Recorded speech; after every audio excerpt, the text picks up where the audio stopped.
Nou vriende, so kom ons nou aan die einde van 'n paar maande se reis deur die psalms. Party sal sê dankie tog.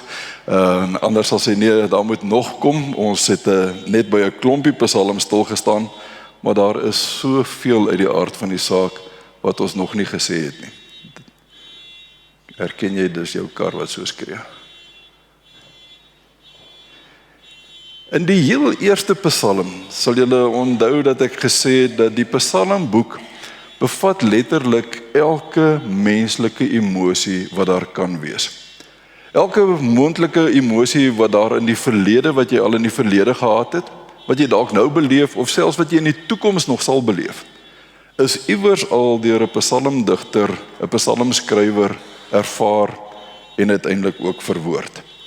Die psalms het ek gesê, gee juis vir ons woorde om ons emosies te verwoord. Die psalms gee vir ons daardie woorde wat ons dikwels nie het as ons in een of ander emosionele toestand is om met die Here te praat nie. Daarom is dit so wonderlik dat ons kan hoor dat die psalms juis vir ons wil help om wanneer ek gespanne is, wanneer ek bang is, wanneer ek bly is, wanneer ek kwaad is, wanneer ek hartseer is, noem nou maar alles op, dat ek die psalms kan gebruik om my voor die Here te verwoord.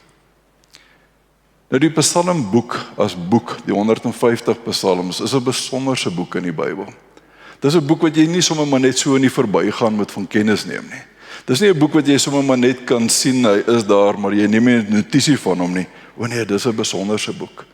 Van die geleerdes wat oor die psalms baie skrywe praat van die liedboek van God.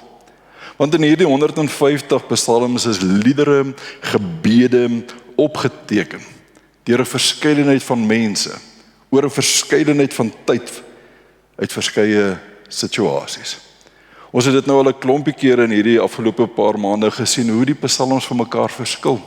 Hoe een psalm uit die diepste nood van iemand wat in die moeilikheid is praat, en 'n ander psalm weer uit hierdie wonderlike vreugde van hoe goed die Here is en sy goedheid beleef word, vanuit daardie situasie praat. Maar oor 'n verskeidenheid van tyd en oor 'n verskeidenheid van situasies en omstandighede het hierdie psalms ontstaan. En hierdie psalms het elke moontlike emosie vasgevat. Daar is diegene wat 'n psalm geskryf het toe hy geworstel het met vyande. Daar is die wat psalms geskryf het toe hulle in diepste gevaar of groot gevare was. Daar was die wat psalms geskryf het toe dit in sy eie persoonlike lewe nie goed gegaan het nie. Of toe daar probleme in die gemeenskap was. Daar's ouens wat psalms geskryf het om hulle dankbaarheid aan die Here oor te dra, omdat die Here oorwinning gegee het sy oor vyande of het sy oor persoonlike probleme. En waarin daar lofliedere en dankliedere geskryf is. Maar die psalms is geskryf wanneer mense God aanbid het, kan amper sê in die hoogte van vreugde, maar ook in die diepste van elendes. En elke keer as jy 'n psalm lees, dan vind jy die egtheid van menswees wat voor die Here gebring word. En juist daarom kan ons nie maar net die psalms laat verbygaan nie. Ons moet erns maak met die psalms, want die psalms is inderdaad God se versamelwerke. In so wonderlike mate sy collage van emosies wat hy vir ons behou het, deur sy Heilige Gees wat vandag in die Bybel opgeteken is. Sodat wanneer ek en jy in 'n bepaalde geleentheid, bepaalde omstandigheid, bepaalde situasie kom, ek mag weet die emosie wat ek nou ervaar. Ek is nie die enigste in die hele wêreld en in die geskiedenis wat dit ooit so gevoel het nie. Voor my was daar iemand wat al so gevoel het. As ek voel ek is bang vir wat vir my voorlê, is daar 'n psalm wat jy kan gaan lees van iemand wat bang was vir dit wat vir hom voorgelê het. As jy hartseer is, as jy twyfel, as jy worstel, as jy kwaad is, moet jy weet jy is nie die enigste wat dit al beleef het nie. Daar was voor jou iemand wat so gevoel het en dit uiteindelik so verwoord het. Juist daarom weet ek dat hierdie versamelwerke van God is bedoel dat ek en jy vandag nog daaruit kan leer, om met my eie warboel van emosies na die Here te kan gaan met woorde. Nou die psalms het in die vroeë wêreld, vroeë tyd 'n geweldige rol in die tempel en in die sinagoges gespeel. Dit het 'n groot deel van die liturgie uitgemaak. Die psalms is nie soos die wet en die profete op 'n gereelde basis voorgelees, soos wat ons ook in die vroeë dae elke Sondag die 10 gebooie gelees het nie. Elke keer as jy in die sinagoge instap, dan word dit uit die Torah gelees. Psalms is nooit so nie. Psalms is ook nie net gelos vir die feesdae wanneer uit die feesrolle gelees is nie. Nee, die psalms is in die tempel en in die sinagoges gebruik om te bid en om te sing. En dit het gewoonlik die grootste deel van die liturgie uitgemaak. Wanneer daar gebid is daar uit die psalms gebid.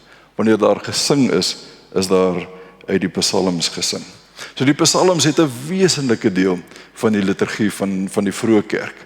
Die Ou Testamentiese kerk, as jy dit nou so wil noem, Nuwe Testamentiese kerk, en natuurlik ook vandag. Dink maar aan ons eie liturgie, né? Hoeveel van die psalms maak ons nog steeds van gebruik? My foto van vanmôre het Psalm 119 gekom. Elke oggend omtrent as ek preek, kom die foto met een of ander psalm. Ek het verlede Sondag gesê, oom Dominee was in die ou dae baie lief om die erediens te begin met Psalm 121. Ek kyk op na die berge. Waar sal my hulp vandaan kom? Of die ander psalm waarvoor ons ook in die ou dae baie lief was, Psalm 123. Soos die oë van 'n slaaf gerig is op die hand van sy eienaar, so is ons oë op U gerig, totdat U ons genadig is. So die foto's wat ons in ons erediens gebruik, kom uit die psalms meeste van die kere. As dit kom by die seëngroet, dan is die woorde van Psalm 134 gebruik. Die Here, mag die Here jou seën uit Sion. Of die woorde daar uit Psalm 119 wat sê, mag daar vir jou vrede wees. Terwille van my broers en susters wens ek jou vrede toe. Terwille van die huis van God bid ek dat dit met jou sal goed gaan. 'n Seënbede, 'n vredeswens vir mense. As dit gaan oor ons lof en ons aanbidding, dan is die psalmboek vol daarvan. Jy kan by Psalm 8 begin, Psalm 9, Psalm 19, Psalm 24, Psalm 63, Psalm 100, Psalm 145 tot 150, die groot Halleluja psalms, wat elke keer eindig met Halleluja, prys die Here. As jy oor die wet van God en oor jou sonde wil nadink, help die psalms jou daar. Jy kan Psalm 51 oopmaak om daardie skuldbelydenis van Dawid te gaan lees, toe Dawid voor die Here moes kom sit het en gesê het, Here, ek is jammer, ek het verkeerd gedoen.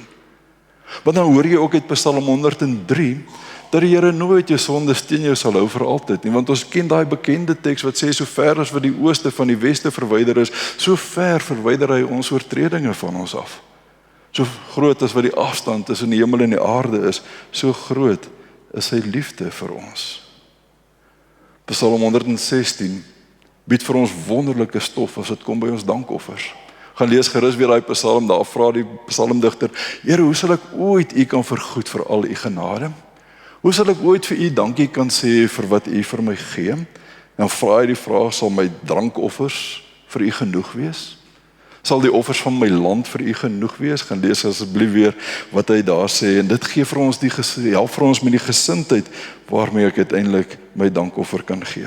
So jy hoor letterlik elke deel van ons huidige liturgie, van dit wat ons elke Sondag in die kerk doen, is daar 'n psalm of psalms wat uiteindelik vir jou kan help. Maar nie net Sondag nie. Nie net in ons erediens wat ons hier het nie, maar ook in ons eie liturgie van ons eie lewens van elke dag. Ek leef mos ook in verskillende momente van my lewe. Daar is die momente in my lewe wat ek moet my sonde voor die Here bely. Daar is daardie momente in my lewe wat ek vir die Here moet dankie sê, waarin ek sy naam wil groot maak vir wat hy vir my doen. Daar is daardie momente in my lewe wat ek my opnuut weer wil toewy aan die Here. En in elkeen van hierdie momente van my eie liturgie, van my eie lewe, is daar 'n psalm of psalms wat jou daardeur kan begelei.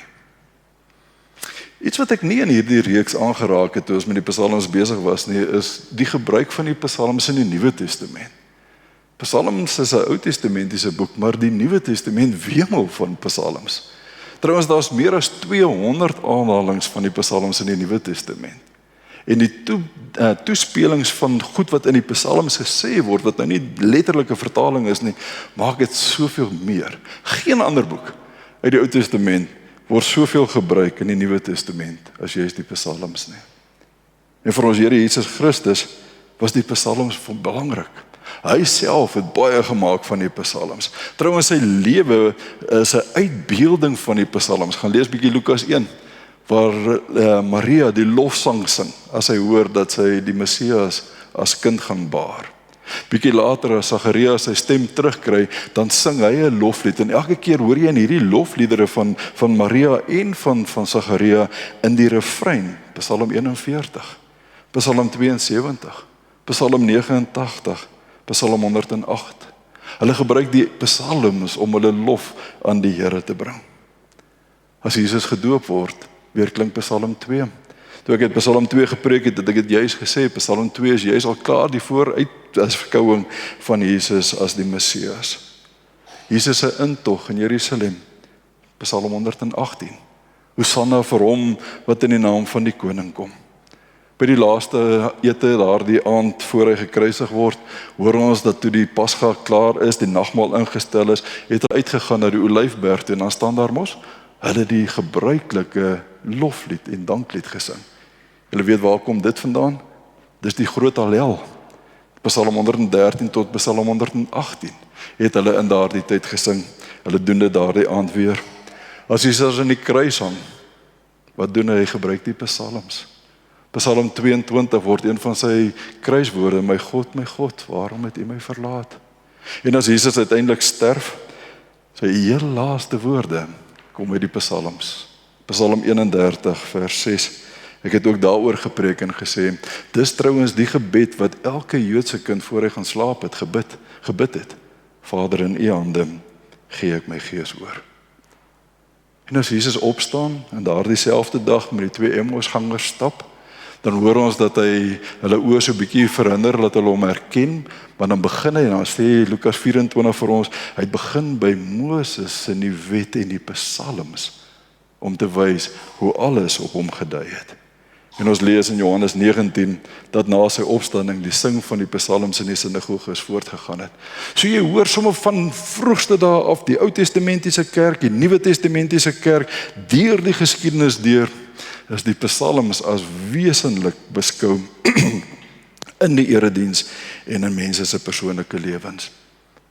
Ons sou vanmôre as ware so 'n bietjie kon terugkyk oor die geskiedenis, en ons sou in ons geestesoog hierdie geweldige hoeveelheid gelowiges gesien het van die dag wat daardie psalm geskryf is, nadat hy deur die volk opgeneem is en geleer is en geken is en in die sinagoges en die tempels gebruik is, deur die Nuwe Testamentiese kerk, deur die geskiedenis tot vandag toe. En jy sal duisende gelowiges sien wat hierdie psalms in hulle eie lewens kon gebruik om hulle eie emosies uiteindelik te verwoord.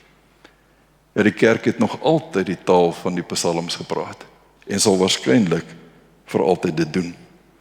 Want as ons die psalms doen, dan lees ons die psalms, ons bid die psalms, ons sing die psalms, ons sien die ryke verskeidenheid van emosies wat in hierdie psalms na vore kom. Die psalmbundel was die volk van ouds se gebeds en se gesangeboek. Dit was ons Here se gebeds en gesangeboek van die begin tot die einde van sy lewe. Dit sal uiteindelik die kerk se wees, waarskynlik totdat die Here weer kom. Die hele skaal van menslike emosies vind weerklank in hierdie psalms. Ons het dit nou al vir mekaar oor en oor gesê. Dit vind neerslag in die oomblikke wanneer ek op my gelukkigste is en vir die Here dankie wil sê. Dit vind neerslag in daardie oomblikke wat ek so van God verlate voel, dat ek nie anderster kan as om te vra, Here, waar is U nie? Dit vind neerslag in daardie oomblikke wat ek wag op die Here dat hy my moet antwoord, dat ek saam met die psalmdigter wil vra, Here, hoe lank moet ek nog wag voordat U my sal antwoord?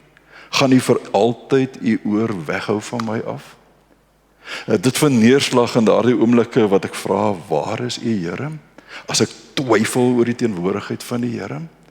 In hierdie warboel van my emosies, veral, en ek weet mos dit gebeur baie by die dood, as ek kwaad is, en as ek hartseer is, en as ek bly is, en as ek dankbaar is, en dis alles sommer so tegelyk, dan vind ek in dit alles 'n psalm. Want ek hoor hoeveel keer dat die psalmdigter in die een deel hierdie treurlied het van Here, dit gaan sleg met my en dit gaan swaar met my en die hand druk op my en ek voel U is nie by my nie. Net om in die volgende vers te sê, ek wil U loof vir U goedheid, want ek weet U is by my. U is my redder, U het my geantwoord toe ek in my nood na U toe geroep het. Elke moontlike emosie. Met die psalms bid ons, smeek ons, skree ons om hulp, gee ons dank en ons prys en ons jubel aan die Here. Ons bid die psalms soos wat hy dit gebid het. Ons sing die psalms soos wat hy dit gesing het en soos wat die kerk dit nog altyd sou doen. God dank dat die psalms deur mense geskryf is wat net geleef het soos ek en jy. Dieselfde emosies beleef het as wat ek en jy beleef het. En daarom vir ons letterlik die woorde gee om ons emosies aan die Here oor te dra. Maar geliefdes, ek dink een ding wat ons nie moet vermis of moet verbykyk nie, is wat is die sentrale kernboodskap van die psalms? Want in al hierdie rykheid van verskeidenheid van emosies, en hierdie warboel van emosies, of soos ons tema sê, in hierdie mengelmoes van ons emosies, kan ons partykeer dink die psalms gaan oor ons. Dit gaan oor my emosies, dit gaan oor my woord, dit gaan oor my manier teenoor die Here praat, maar alles behalwe. Die psalms gaan altyd oor God. God staan altyd in die middelpunt van die psalms. God staan altyd sentraal in die psalms. Jy sal dit in elke psalm hoor, as hierdie psalmdigter kom en hy bring sy emosie voor die Here, dan vind hy weer eens ook vir God. Weer eens die gedagte van, Here, hoe lank moet ek nog op U wag, totdat U my gebed gaan verhoor? Dan net 'n oombliekie later, dan hoor jy in daai selfde psalm en sê, ek wil die Here dank, wat my gebed verhoor het. Ek wil die goedheid van die Here my God besing, omdat hy na my geluister het. Jy hoor in die emosie, hoor jy ook weer wie is God. En dit wat die psalms oor en oor moet doen, elke keer wanneer ek met my emosie na die Here toe gaan, moet ek die Here weer vind.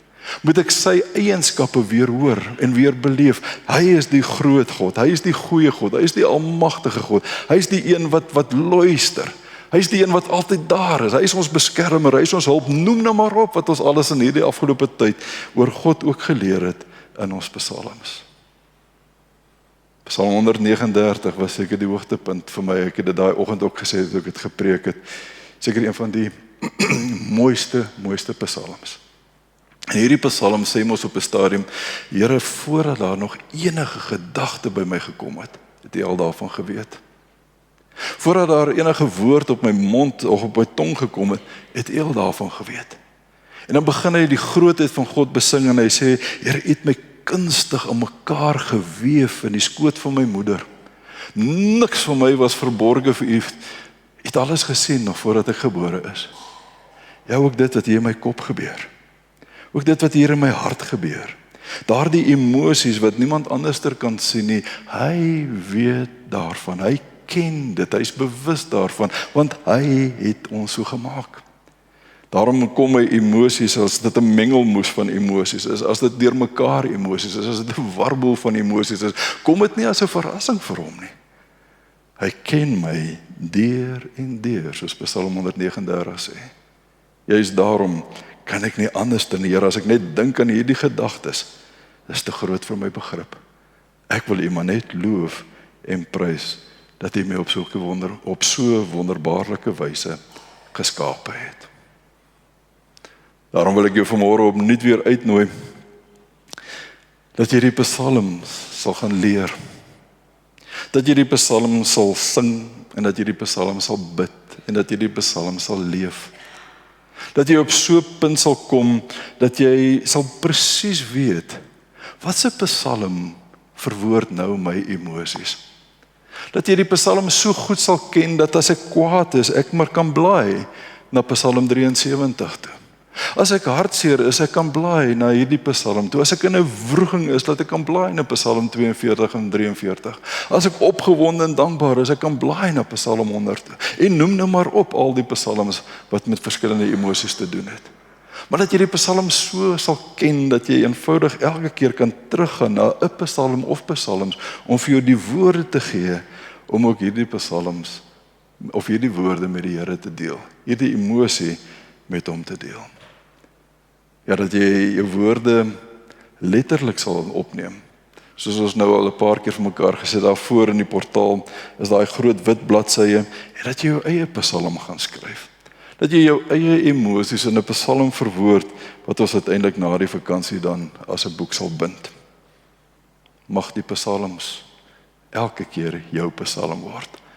Ons hoor baie keer dat daar van Martin Luther gesê word, hierdie was my teks, hierdie was my vers, hierdie was my psalm. Mag dit inderdaad ook word van elkeen van ons, dat ons sal sê, hierdie is my psalm.